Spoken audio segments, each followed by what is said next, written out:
subsídios. Lições Bíblicas Adultos. Bendito seja o nome do Senhor nosso Deus. Eu quero cumprimentar a todos com a paz do Senhor Jesus. Profetas, profecias e profetismo. Profetas, profecias e profetismo. O que é isso? Como vamos lidar nos dias atuais com essa situação? E falsos profetas, não é? Essas e outras questões estaremos elucidando agora aqui no canal Rascunho DVD. Sejam bem-vindos. Você que ainda não é inscrito nesse canal, se inscreva, deixa o seu like para que possamos levar a palavra de Deus mais longe, tá certo? Deus seja louvado pela sua vida. Eu sou o pastor Edivaldo Pereira e nesta oportunidade estaremos comentando a lição de número 5, lição que será lecionada, ministrada no dia 30 de outubro de 2002, tá certo? Depois dessa pequena introdução, vamos à nossa lição. Estamos estudando o 4º trimestre e a lição da classe dos adultos está estudando o livro de Ezequiel, a justiça divina, né? Baseada no livro de Ezequiel. A lição de número 5 nos traz o tema contra os falsos profetas. Nós vimos Ezequiel profetizando. Ele é apresentado primeiro como atalaia, depois ele apresenta o fim do povo de Israel, as lutas, e aquele povo estava causando. Depois ele apresenta também as abominações do templo que estava acontecendo ali, e também apresentou quando se vai a glória de Deus. E agora nós vamos estar comentando no capítulo 13 do livro de Ezequiel, né, os falsos profetas. E Ezequiel é muito claro quando ele diz assim, no capítulo 13, versículo 1, ele diz assim: veio a minha palavra do Senhor, dizendo, filho do homem, profetiza contra os profetas de Israel, que são profetizadores, e diz coisas que só profetizam o que vê o seu coração. Ouve a palavra do Senhor. Assim diz o Senhor Jeová. Ai dos profetas loucos que seguem o seu coração, espírito e coisa que não viram. Segue o seu próprio espírito, loucos que seguem o seu próprio espírito e coisas que não viram. Os teus profetas, ó Israel, são como raposas no deserto, né? Não subsiste as brechas e não reparaste as fendas da casa de Israel para estardes na peleja no dia do Senhor. Vem vaidade, adivinha mentirosas, vem vaidade, adivinhação mentirosa, e diz: o Senhor disse, quando o Senhor não enviou, e fazem que se espere em cumprimento da palavra. Não vedes visões de vaidade e não falais a adivinhação mentirosa, quando dizes, o Senhor diz, sendo que eu tal não falei. Portanto, assim diz o Senhor Jeová, com falais vaidades, vede a mentira, portanto, eis que eu sou contra vós, diz o Senhor Jeová, e a minha mão será contra os profetas que veem vaidade, que adivinham mentiras na congregação do meu povo. Não estarão nem nos registros da vossa casa, e escreverão na casa de Israel, e se escreverão, nem entrarão na terra de Israel, e sabeis que eu sou o Senhor Jeová. Visto que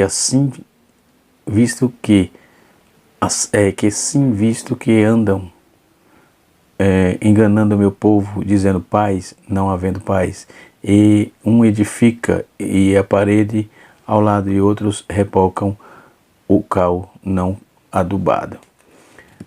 Muito bem, essa é a leitura bíblica que temos proposta, não é? Mas vamos saber agora o que é profeta, não é? O comentarista, pastor Ezequiel Soares, como um bom conhecedor das línguas originais, ele trouxe bem elucidativo a temática aqui, né? E quando ele usa o termo, por primeiro tópico, os profetas, sobre os profetas, ele fala que a função dos profetas era apresentada por Deus ao povo para ensinar a lei de Moisés, e ao passo que os sacerdotes, ele apresenta o povo a Deus. Então ele faz um paralelo, logo nesse primeiro tópico, que profeta e sacerdote era diferente. E ele exercia os dois ministérios, tanto o ministério profético e era sacerdote. Mesmo não havendo templo na congregação, no cativeiro, mas ele não deixava de falar e ministrar o coração do povo, ok? Então, a função de profeta é levar Deus, trazer Deus ao povo, e o sacerdote é levar o povo a Deus, certo? Isso já falamos em outras épocas, né, em outros vídeos, e assim vai. A palavra-chave dessa lição é falsidade. O termo profeta, a palavra hebraica usada aqui para profeta é nabim, cuja etimologia ainda é discutida, a ideia e de porta-voz, enfim. Isso pode ser compreendido, né? Quero indicar um livro aqui, interessante. Esse livro é muito interessante, da editora Voz, né? José Luiz Sicris Dias, O Profetismo Bíblico, né? É um dos mais completos dentro dessa temática de profetismo bíblico. Tem outros, mas esse é muito recomendado, gosto muito de usar quando estou tratando dessa temática. Muito interessante, não é? Quando vamos ver que ele comenta que Ezequiel, ele citou 25, aos 25 séculos que os judeus tornou-se famoso entre os contemporâneos dos exilados, ou seja, as pessoas, Ezequiel capítulo 33 e 32, capítulo 32, versículo 33 e 32, então poucos anos ele continuava aí fazendo, sendo usado por Deus dentro desse contexto aí, né? E assim sucessivamente. Então Ezequiel, ele trabalha uma proposta de que ele agora vai combater, né, os falsos profetas. E ele fala sobre a vocação e a atividade profética, né? Conhecemos um pouco os dados da vida do profeta Ezequiel e sabemos que o filho de um profeta chamado Buzi, provavelmente ele próprio foi sacerdote, como surge na linguagem aí o seu conhecimento da legislação sacral, ou seja, seu interesse no templo, né? Pelo templo.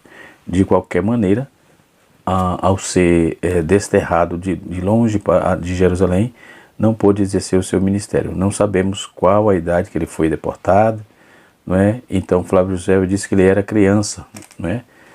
Flávio José vai apontar isso, que nos idos 610 a 605 antes de Cristo, possivelmente, né? E no 30º ano, né, no capítulo 1, versículo 1, refere-se a isso, refere-se à idade do profeta. Se for, ele teria nascido aí no ano 622, quando foi encontrado no templo o livro da lei, né? E diante dessas escassez de fatores biográficos do profeta, causa estranheza a abundância de indicações sobre a personalidade do profeta. Ele, em frequentes visões, ele vai trabalhar nas quais ele atua e participa, mas qualquer outro profeta realiza ações simbólicas e mímicas, né? Ou seja, bate palma, sapateia, e os profetas relativos ao longo perde a fala. Por isso, considerar Ezequiel uma personalidade, né, dentro desse contexto bíblico-teológico. Ele trabalha a sua vocação, ele trabalha o exílio e a queda de Jerusalém, né, e ele trabalha a queda, e ele vai trabalhando aí, trazendo aquela questão de que ele estava dentro de uma direção de que Deus havia o vocacionado, não é? E o texto diz que ele foi mesmo vocacionado, capítulo 1, versículo 1 até o versículo 3 e o versículo 15. Capítulo 1, versículo 1 até o versículo 3 e o versículo 15 fala da vocação do profeta Ezequiel, ok? E isto posto, nós vamos aqui agora trazer a lição propriamente dita. Então, como eu já disse, né, no dicionário Vine, né, o Vine ele traduz, ele diz que profeta significa profetes, né? É aquele que fala, ele fala antecipadamente ou abertamente. A profecia, o proclamador da mensagem divina, não é? E denotava aí entre os gregos um intérprete dos oráculos de deuses, né? Já na Septuaginta, nós vamos ver a tradução da palavra roim, que quer dizer vidente. Em 1 Samuel 9:9 é indicado vidente, indicando que o profeta era aquele que tinha um intercurso imediato com Deus, né? Também traduz a palavra nabim, não é? Que significa qualquer um quem a mensagem de Deus emana, ou seja, aquele a quem qualquer coisa é comunicada secretamente. Por conseguinte, em geral, o profeta era uma pessoa quem o Espírito de Deus descansava, né? Números capítulo 11, versículo número 17 e 19. E assim sucessivamente. No livro de Ezequiel, especificamente, claro, no capítulo 13, que é o livro, a leitura proposta, nós vamos observar aí alguns termos, né? E aqui no Vine ele ainda vai usar essa questão de pseudo-profetas, ou seja, falso profeta, que é o tema da leitura. Então é usado acerca dos tais, como no Antigo Testamento, né? Nós vamos ver. Depois nós vamos ver no período presente, no dia de Pentecostes também, e com referência ao falso profeta destinado a seguir como partidário de bestas, né? Ou da besta, o final desta era. Em Apocalipse capítulo 16, versículo 13, capítulo 19, versículo 20, capítulo 20, versículo 10. Né? Esse falso profeta, ele aparece nesse cenário a serviço da besta, né? Ele aparece dentro desse contexto aqui em Apocalipse, né? Era um partidário da besta, ou seja, descrito como outra besta, no capítulo 13, versículo 11, ok? Então, essa é a definição do dicionário Vine. Temos outros dicionários, né? A exemplo do John Davis, versão ampliada e atualizada, muito interessante. Temos também o dicionário um dicionário das edições paulinas, muito interessante o livro, né? E traz bastante contexto sobre essa temática. Mas vamos para a lição propriamente dita, né? Então, como eu disse que é um porta-voz, né? Isso era compreendido aí o relato do chamado de Moisés em Horebe. O próprio texto esclarece que o significado do ofício, eis que tem posto por Deus sobre Faraó, ou seja, e Arão, teu irmão, será o teu profeta, não é? Então, mas as três principais palavras hebraicas, Nevim, Roem e Rosem, né? Como aparece aí em 1 Crônicas 29 e 29, os atos, pois, do rei Davi, assim os primeiros títulos, como últimos, aliás, os primeiros como os últimos, estão descritos nos livros das crônicas de Samuel, o vidente, e nas crônicas dos profetas Natã e na crônica de Gade, o vidente. Então nós temos aí Natã, Gade, eles são apontados como videntes e profetas, né? Então outros termos aí também para designar profetas de Deus, há diversos termos usados aí para essa questão, né? Tem um material interessante na internet, a revista da PUC, né? Uma revista interessante de teologia, que ela vem trazendo um termo, vem trazendo todo um compêndio de informação sobre o profetismo em Israel, né? Aqui no livro que eu apresentei aqui, de profetismo a introdução ao profetismo bíblico, e tem o profetismo em Israel. Como aqueles dias era chamado de nabilistas, ou seja, existia entre os cananeus, né, seguindo as tradições antigas. Então, várias são as explicações que apontam a origem do profetismo em Israel, como ao que entram na terra de Canaã. Observa que a parte de seus costumes, não é? Então, o profetismo israelita teria uma origem de um movimento nabilista, ou seja, que existia entre os cananeus, como supõe aí o comentarista William House, né, e Kauenen. Eles trabalham essa proposta.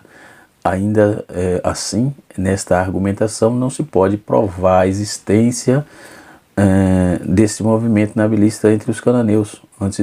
Isso são suposições de alguns documentos antigos, além da entrada dos israelitas em Canaã. Então, os profetas de Baal, por exemplo, de importação fenícia, não pode provar que a sua existência, que existia em Canaã, né? Não pode provar. A instituição do profetismo, por exemplo, nos termos profetismo hebreu, antes da entrada do povo de Israel nas terras de Canaã. Porém, a evidência que mostra os tempos bem remotos, a Bíblia já atribuía a Abraão o caráter de profeta, em Gênesis capítulo 20, verso número 17. Agora, pois, restituí a mulher do seu marido, porque ele é profeta, e intercederá por ti, e viverás. Se, porém, não lhe restituíres, sabe que certamente morrerás tu e o que é teu. Né? Ainda que há muitas passagens dentro da Torá, né, que demonstra aí o pré-conhecimento do profetismo já nos dias antigos e anteriores também à entrada de Canaã, tá certo? E assim sucessivamente. Então, o comentarista muito feliz trouxe aqui toda essa questão, os termos para designar os profetas de Deus, né? Nós temos o embaixador, nós temos o servo do Senhor, né? Ou estamos em homem de Deus. Então nós temos embaixador, servo do Senhor e homem de Deus. Esses termos eram usados aí por aqueles que falavam em nome de Deus e por Deus. Não é? Quem falar em nome de Deus não é bastante, falar por Deus, o que Deus mandou falar. Não é? Nós vamos observar na Bíblia de Estudo Pentecostal, ela na página número 101 ou 1001, ela vem trazendo um estudo, está aqui a Bíblia, um estudo interessante sobre essa temática, não é? Vem trazendo um esboço interessante, né? E os falsos profetas? Profetizar falsamente era crime em Israel, sob pena de morte, conforme a lei de Moisés em Deuteronômio 13, verso de 1 a 5, e Deuteronômio 18, verso 20 e 22. Então, curiosamente, os mesmos termos hebraicos, Nabim e Roem e Rosem, ele é usado para os profetas do Deus vivo, ou videntes como Samuel, como Gade, que estão aplicados aí também aos falsos profetas, que é um contexto que vai identificar entre o verdadeiro e o falso no Antigo Testamento. Às vezes, quando no sentido não se refere aos profetas legítimos, a Septuaginta é mais específica, né? E emprega a palavra grega pseudoprofetas, né? Que eu também já trouxe aqui dentro do contexto usando o dicionário Weiner, né? Nós vamos ver o segundo tópico. O comentarista também vai aplicar aí sobre os falsos profetas em Ezequiel, não é? Então Ezequiel, ele trabalhou dentro dessa visão e ele vai falar sobre os falsos profetas e diz que os falsos profetas eram loucos, não é? O comentarista vai trabalhar essa proposta e diz que os profetas eram loucos. Esses falsos profetas, no hebraico, era traduzido como deserto, né? Era traduzido assim como deserto, a ideia de lugares abertos, desolados, né? Então no versículo 5 fala que as raposas são descritas como vagabundo entre os escombros dos muros, né? Dos muros da cidade. O profeta era louco porque confundia o seu próprio pensamento, né, com os pensamentos, com os de Deus, e eram como raposa entre as ruínas, porque buscavam ganhos para si e tiravam vantagem do sofrimento humano ao seu redor. Então agiam mais como saqueadores do que como restauradores. Então observe que nos dias de hoje também tem gente assim. Também tem pessoas assim, querendo usar a Deus, querendo falar em nome de Deus e depois receber pelos seus feitos, né? Isso é abominável para Deus. E a Bíblia diz que um falso profeta é digno de morte. Então, nesse sentido, no versículo 5 assim, não subiste às brechas, nem reparaste as fendas da casa de Israel, porque estás na peleja do dia do Senhor. O sentido aqui é que eles não edificaram muros de proteção espiritual. Os falsos profetas não contribuem com oração, não serve de exemplo, não é para ninguém, não deram bons conselhos a ajudar a fim de que a nação voltasse para Deus. Pelo contrário, o dia do Senhor representa um período em que Deus confirma a sua vitória. Ezequiel 7, verso 19, Ezequiel 30, verso 3. Né? A expressão é utilizada particularmente pelos profetas para descrever ocasiões nas quais Deus tem uma atividade em comum ao lidar com o povo, né? E assim sucessivamente. Então nós podemos observar que dentro desses planos, desse projeto de Deus, né, nós vamos ver que no dia por vir, por exemplo, o juízo final, o Senhor cumprirá os seus propósitos no mundo, né? Já no versículo 6 e 7, os falsos profetas, tais como Balaão, que praticava adivinhação, Jeremias trabalha muito Ananias, né, que ele vai trabalhar fortemente esse contexto, né? Então essa era a arte pagã de tentar prever o futuro, buscar direcionamento por meio de adivinhos e adivinhadores proibidos, expressamente proibido pela lei, né? A lei mosaica, né? E meios pelo qual a astrologia, a leitura de fígado, entranhas de animais e assim os médios do bruxo para buscar aí uma comunicação com os mortos. Isso vamos ver em 1 Samuel, capítulo 28, versículo 13 e 19. Esses falsos profetas esperavam obter um tipo de revelação, entretanto não encontravam a verdade, porque não procuravam por ela onde Deus revela, onde Deus não procurava por Deus dentro desse contexto. Então a lei dos profetas, ao anunciar suas predições, afirmava que o Senhor dissera algo. Estes pseudos profetas também declaravam enganosamente, né? Enganosamente que Deus havia falado quando na verdade isso não acontecera, né? Então ele estava manipulando o povo, enganando o povo estava ali sofrendo e eles estavam dizendo que estava tudo bem, que Deus estava ali e tal, enganando o povo. Isso são manipuladores, né? E a Bíblia designa pena de morte para ele, né? Então os profetas de Deus nunca procuravam nem forjavam visões, tampouco por meio de métodos de adivinhação, que é proibido de forma ferrenha pela Bíblia, no capítulo 18 de Deuteronômio, versículo de número 10, e Miqueias, capítulo 3, versículo 6. Então eles recebiam visão, a profecia, os profetas verdadeiros recebiam a visão da parte do Senhor, né? E assim sucessivamente, esse falso profeta vai experimentar a ira de Deus, assim como os muros de Jerusalém, que estava sendo erguido naquela época, seriam destruídos. Jerusalém seria invadida e subjugada. Era essa a tipologia da situação daqueles dias. Então, pelo fato dos falsos profetas terem proclamado mensagens que contradiziam a verdade divina, foram condenados. O Senhor o afastaria do povo de Israel. Eles não teriam mais participação na nação e nem herdade na terra. Então, estarão na terra, os falsos profetas não tomarão parte na restauração futura do povo e da terra prometida. Então, Deus punia de forma muito dura, porque Deus já estava avisando. Então, que a pregação daqueles falsos profetas, que havia estimulado o povo, né, de edificar, imaginando ter um futuro garantido, entretanto, ocorreria exatamente o oposto. Então, os falsos profetas haveriam enganado o povo com sua esperança vã de conforto e prosperidade. Então, nesse engano, esse engano se tornava aí não apenas antagonista da verdade, mas também o próprio povo, né? Ao próprio povo. Então, a destruição desses estavam assegurada, né?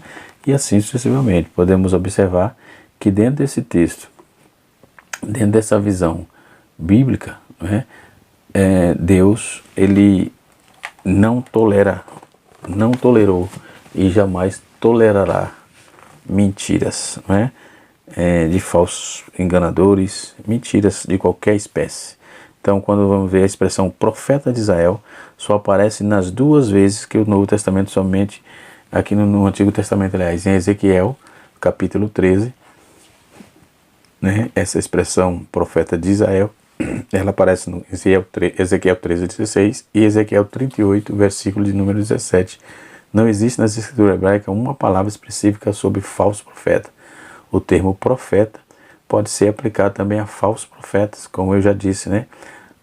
Por exemplo, em Jerusalém, capítulo 5, versículo 30 e 31, capítulo 14, versículo 13 e 18, né? Então, enquanto estava aí entre os exilados de Babilônia, também os falsos doutrinadores da atualidade, né? Muita falácia, muita mentira, muito engano se cria hoje nos dias de internet, de WhatsApp, se cria tanto malabarismo para tentar se desvencilhar da verdadeira sacrossanta palavra de Deus, tá certo? São ataques assim abertos a tudo que se chama Deus, e esses assim querem afirmar suas próprias verdades, e a Bíblia reprova. Também os falsos doutrinadores, Ezequiel descreve aí ainda a natureza da atividade profética desses enganadores, né? Então os profetizadores ou profetizam ou ainda estão profetizando, é um pleonasmo, né? Ou seja, uma redundância até certo ponto, de forma sarcástica, ele denuncia o falso profeta que profetizam o que vê o seu coração. Então, era o desserviço que eles estavam fazendo entre essa questão, um desserviço desnecessário. São profetas, pessoas desnecessárias para a comunidade, e hoje nos dias atuais, para a comunidade cristã, para o bojo contextual cristão, né? São chamados de loucos, em hebraico é Nabal, ou seja, ser insensato, tolo. Nabal é afronta a Deus, o Nabal afronta a Deus. Zombar é aquele que confia em Deus. Então eles afrontam a Deus, né? Eles zombam daqueles que confiam em Deus e não acreditam em Deus. Então Ezequiel, ele afirma que esses seguem o seu próprio espírito, né? Seguem os seus próprios caminhos. E assim sucessivamente. Se o inimigo afrontou o Senhor e que o povo louco blasfemou o seu nome. Salmo 74, verso de número 18.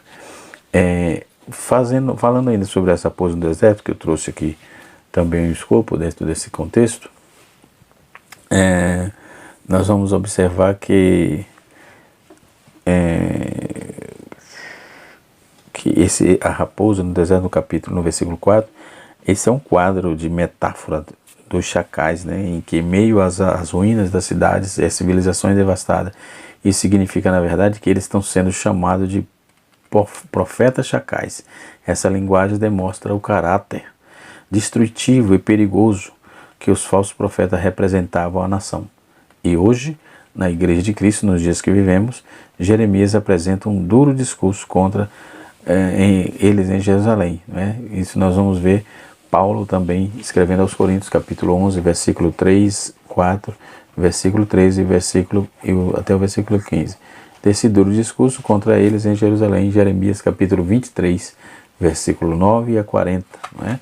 E assim sucessivamente. Então os israelitas caminhavam para a ruína, ao passo que eles deveriam juntar-se aos profetas de Deus para ajudar a reparar as brechas, as fendas da casa de Israel, né? O terceiro e último tópico nos fala assim, sobre a geração das mensagens falsas.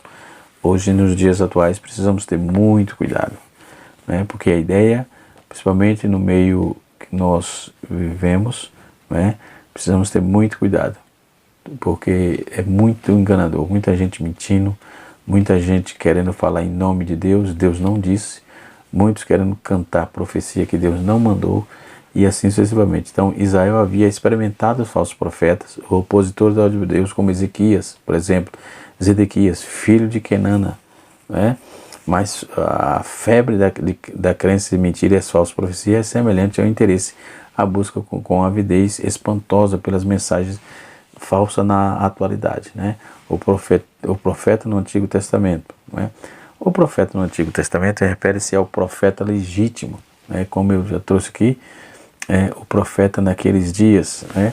Refere-se ao profeta legítimo que sempre acompanhava acompanhada de um qualitativo que identifica tal como mensageiro, mensagem de Deus, que desprezam as suas palavras e se encarregam aí dos seus profetas, né? Se escarneceram aí. Então, qual disseram os ministérios dos servos, como vamos dizer, dos seus servos, Aías, o profeta? Deus fala deles no Antigo Testamento usando a expressão meus servos, os profetas, né? Então a maioria deles que eram mal vistas pelas autoridades e corrupta, era esses que eram usados por Deus. Então apartaram-se da lei. Hoje é cômodo estar do lado de quem é famoso, estar do lado é cômodo, porque não há perseguição, né? Mas o profeta que fala, mesmo que o seu pescoço esteja na guilhotina, fala em nome de Deus, né? Se é profeta, tem a palavra de Deus, fala em nome de Deus e Deus se encarrega de cumprir tudo quanto foi dito, né? Quando vamos trabalhar isso, nós vamos ver que temos que ter cuidado com portadores de mensagens falsas, ok? Aí o texto, no terceiro subtópico, nos diz assim: a ira de Deus contra os falsos profetas. A sentença contra eles vinha desde Moisés, no capítulo 13, versículo 1 a 5, e capítulo 2, versículo 20 a 22 de Deuteronômio. Então, falar em nome de Javé, sem que ele estivesse autorizado, era crime, e parece ser isso não intimidava, parece que isso não intimidava os falsos profetas. Como eu já disse anteriormente, eram condenados à pena de morte, não é? Então, tenhamos cuidado com esses falsos profetas. Deus abençoe a todos. Canal Rascunho da IBD, ensinando para transformar vidas.